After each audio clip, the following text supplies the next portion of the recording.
Welcome back dear students to the physics classes. नमस्कार, आदाब, सत श्री अकाल, गुड मॉर्निंग, गुड इवनिंग। तो राजे हम कर रहे थे वही सेम काम, इलेक्ट्रोस्टैटिक फील्ड्स इन मैटर। उसी की कंटिन्यूएशन में लास्ट लेक्चर में हमने सीखा था डाइलेक्ट्रिक क्या होता है, पोलर मॉलिक्यूल कौन से होते हैं, नॉन पोलर कौन से होते हैं, उनकी क्या क्या एग्जांपल्स हैं, डाइलेक्ट्रिक कांस्टेंट कैसे देखते हैं, और जो भी छोटी मोटी टर्म्स उससे जुड़ी हुई हैं साथ में, जैसे कि पोलराइजेशन कैसे करते हैं, डाइलेक्ट्रिक स्ट्रेंथ क्या होती है, एयर में लाइटनिंग कैसे कंडक्ट कर रही है, एटसेट्रा एटसेट्रा।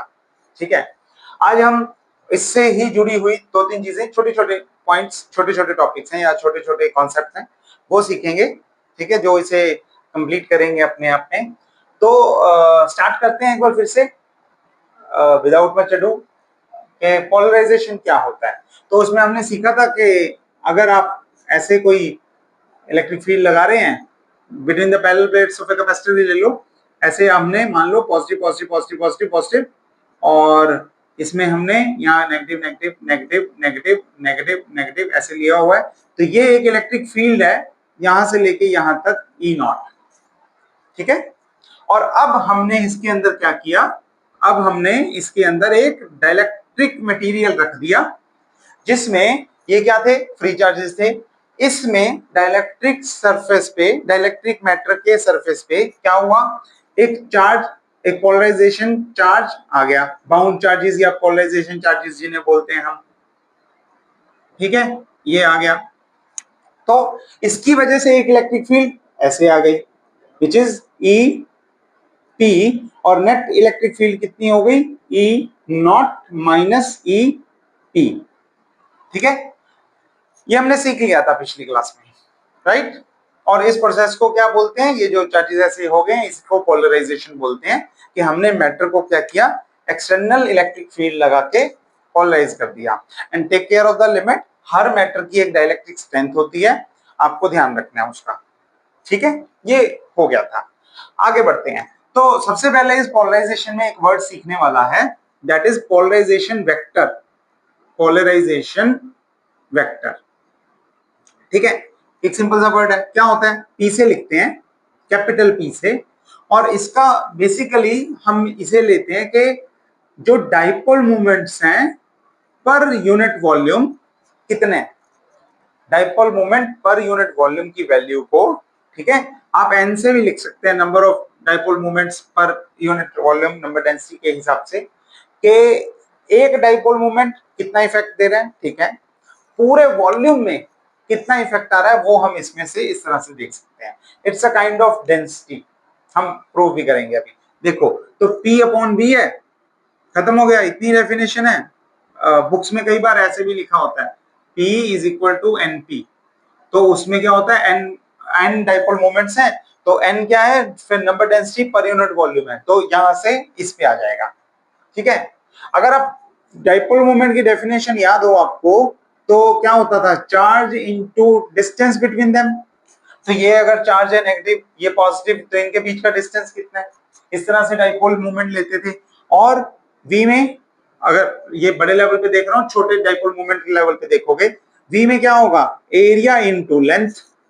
ठीक है, तो लेंथ से लेंथ कट जाएगा, तो ये हो जाएगा चार्ज अपॉन एरिया, और चार्ज अपॉन एरिया मतलब surface charge density, surface charge density.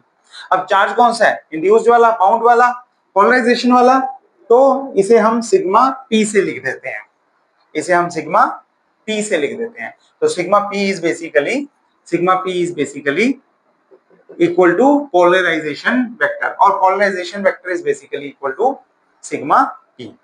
ठीक है, sorry, sigma P is, sigma surface charge density is not a vector quantity.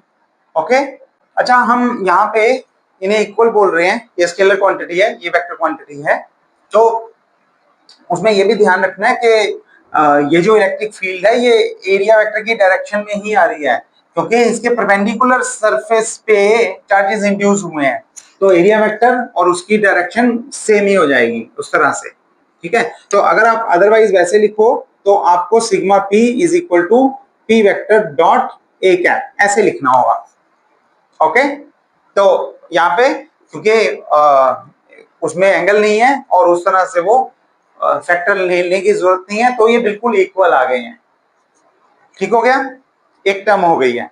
तो हमारे पास क्या टर्म है, polarisation vector is P upon V, ठीक, which is equal to sigma P, अगर हम और ज्यादा कॉम्प्लेक्सिटी में नहीं जाते हैं तो।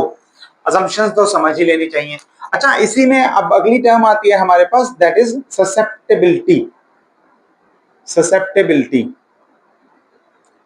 ससेप्टेबिलिटी में क्या होता है, ससेप्टेबिलिटी में होता है, क्या होता है, how easily a specimen can be polarised और नॉट, है ना, कितना उसे अगर किसी मैटर में इलेक्ट्रिक फील्ड लगाओगे तो वो इजीली अपने आप को पोलराइज कर लेगा या मुश्किल से करेगा, इस चीज का मेजरमेंट होता है ससेप्टेबिलिटी में।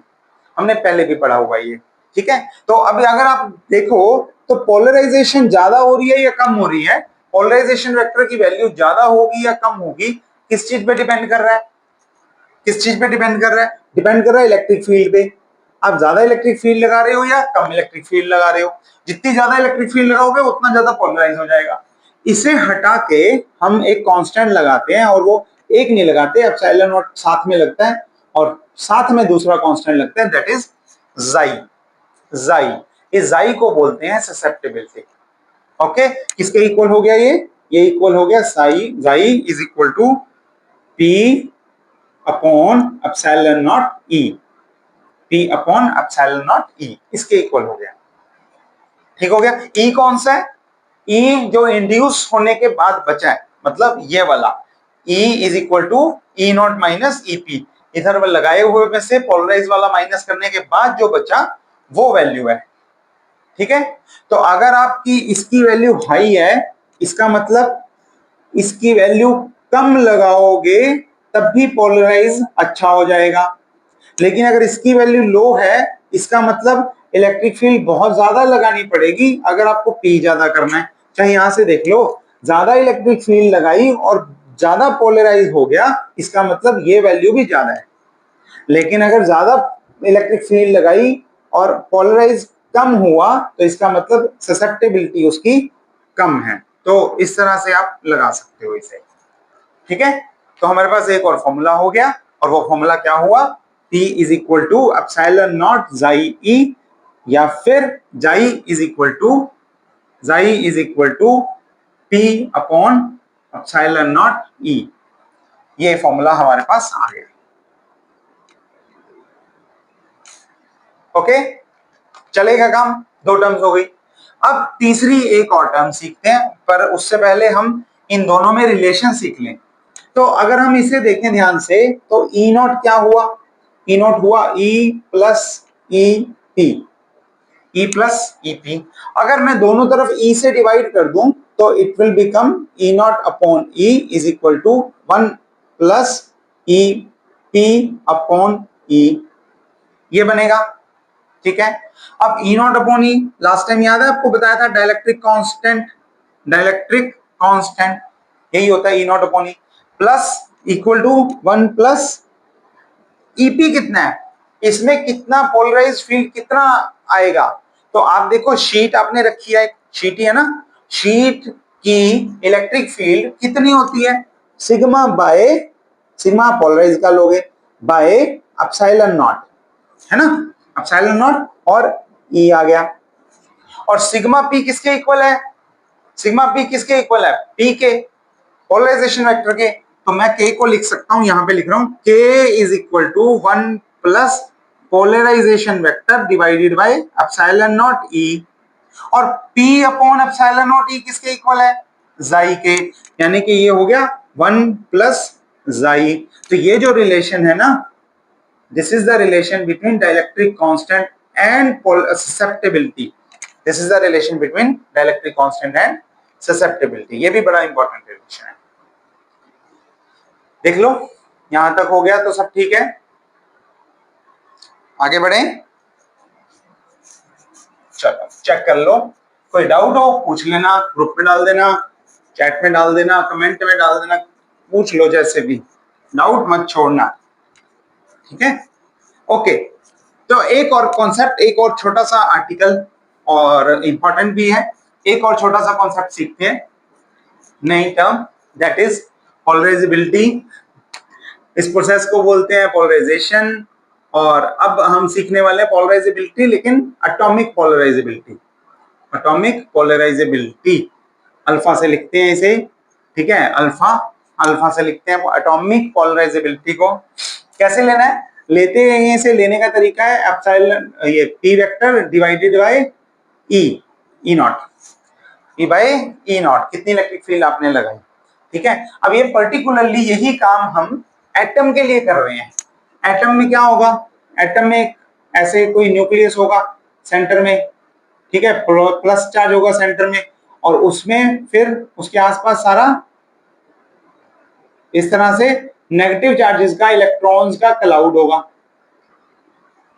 ठीक है, क्लाउड होगा। अब आपने क्या किया, यहां पे एक फील्ड लगा दी, फील्ड लगा दी, अप्लाई कर दी, E naught field, plus plus plus plus minus minus minus minus, E naught field लगा दी। अब इस फील्ड लगाने से क्या होगा, नेगेटिव चार्जेस इस तरफ शिफ्ट होना शुरू करेंगे, है ना, और पॉजिटिव चार्ज उस तरफ मान लेते हैं, हो गई अलाइनमेंट होगी ये वाली। तो एटम में इस तरह से कर सकते हैं।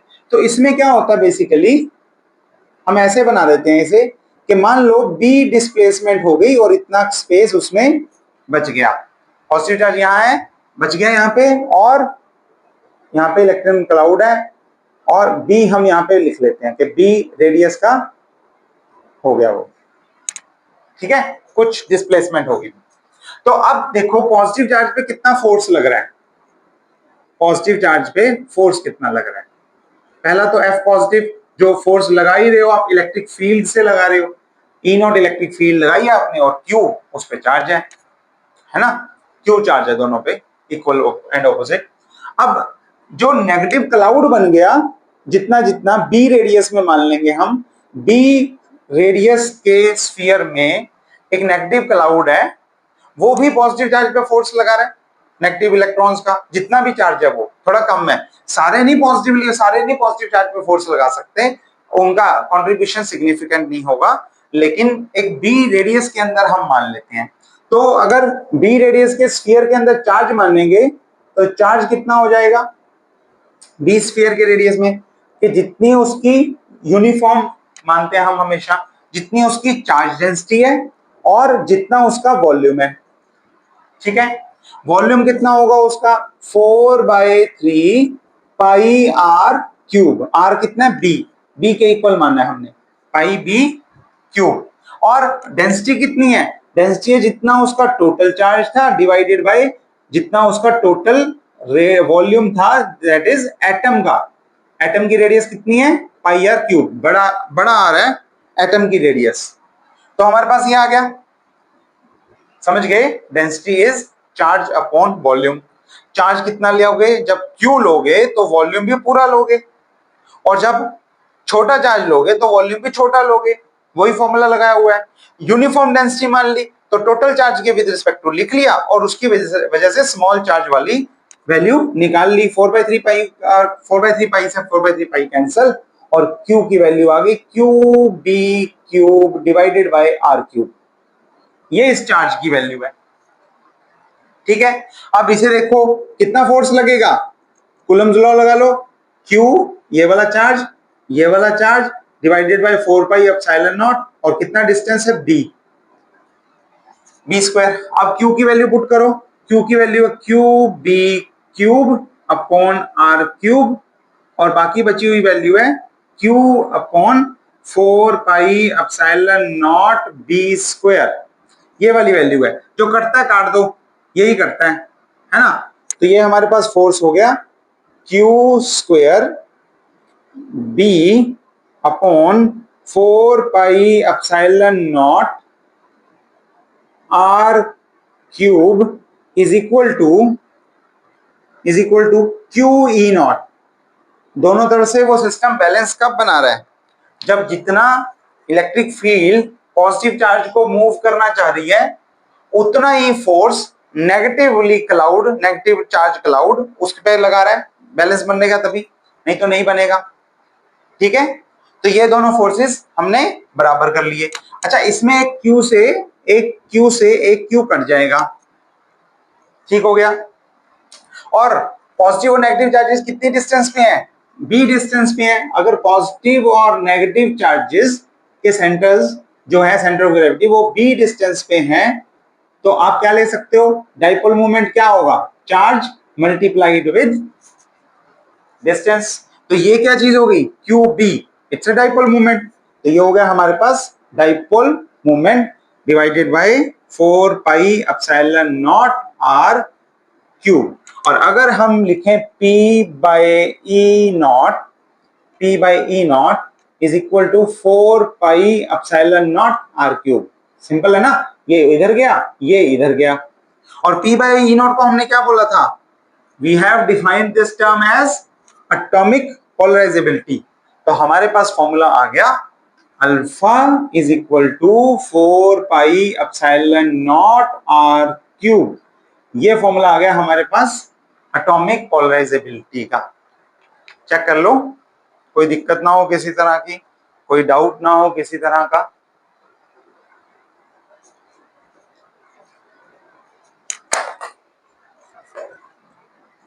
इज इट ओके, आ गया फॉर्मूला, दैट्स इट, यही सीखना था। ठीक है, एक छोटी सी बात और कर सकते हैं इसमें कि अगर आप नंबर डेंसिटी लोगे, नंबर ऑफ डाइपोल मोमेंट्स लोगे, सारों को n से मल्टीप्लाई कर दोगे इसे, ठीक है, तो जो डाइपोल मोमेंट है वो कैसे n से मल्टीप्लाई हो जाएगा, वो फॉर्मूले में भी यहां से n से मल्टीप्लाई हो जाएगा। ठीक है, इतना ही होगा। तो पोलराइजेशन वेक्टर की टर्म्स में हम देख लेते हैं एक बार उसे। यहां तक तो सिंपल ही है, आगे भी सिंपल ही है। अगर आप ज्यादा बात करते हो तो आप क्या करोगे, n नंबर लेके और उसे पोलराइजेशन वेक्टर को या फिर ससेप्टेबिलिटी को अल्फा की टर्म्स में और लिख लेंगे हम। ठीक है, इतना ही काम है।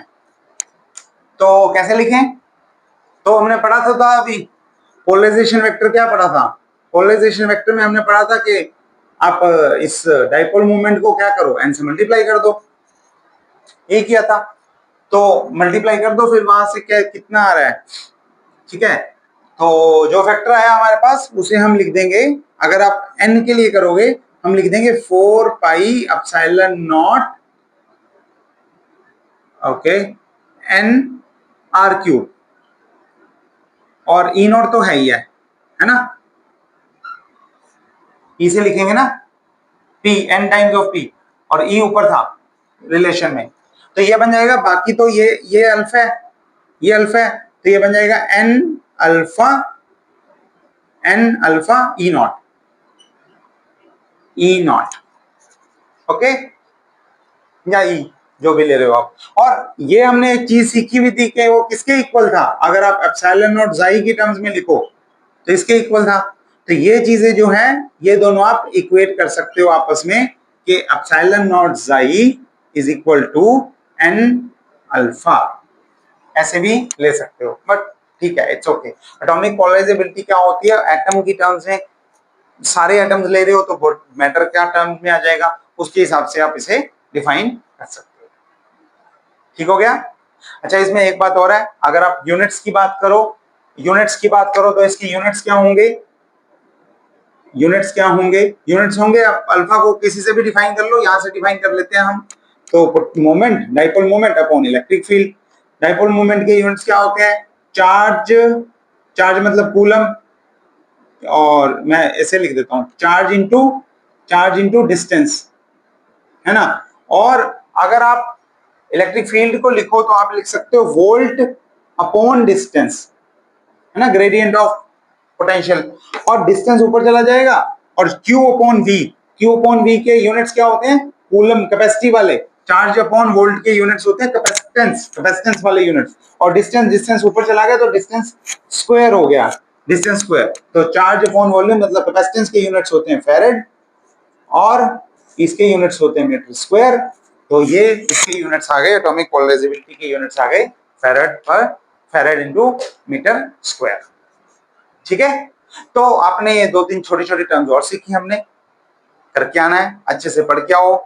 हम मिलते हैं अगली क्लास में, तब तक के लिए टेक केयर, शब खैर, see you in the next class, take care of your health, stay tuned, thank you.